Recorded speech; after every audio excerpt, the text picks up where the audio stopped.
With freezing temperatures gripping Austin for multiple days earlier this month, people were seeking a safe haven from the unforgiving cold. Because it was kind of the coldest it's been for the longest amount of time this year. The city's overnight warming shelters offer people a safe escape from the weather, primarily those experiencing homelessness. Mostly they're just recreation centers and they have people just spread out. But the locations of the warming shelters were not disclosed to the public due to privacy concerns, according to the city. In order to find the location nearest you during a freeze, you'd have to register at the One Texas Center on Barton Springs Road from 6 to 8 p.m. The process prompted me to ask this question last week. But what about those people who weren't able to make it to the operations center within that time frame that still need shelter? The city of Austin was unavailable for an interview, but sent a statement saying warming shelters accept drop-offs by first responders and community partners. Mark Hilbelink is the executive director of the Sunrise Homeless Navigation Center, an organization that works closely with the city. Oftentimes police officers will bring people to shelters after hours, after coordinating with Central Command. Having people just wandering in and out of a shelter without registering in a proper way creates kind of a logistical nightmare. But Sasha and Fran with Austin Mutual Aid disagree, calling the process a barrier. They say with first responders already short-staffed during emergencies, having to take people to shelters will put strains on agencies.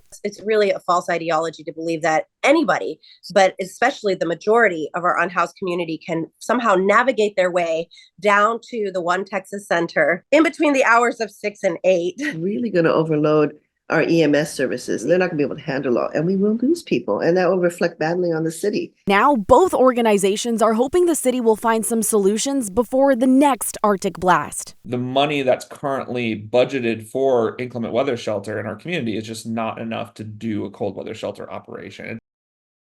Thank you for watching. Please hit the subscribe button and get the latest news by downloading the CBS Austin News app.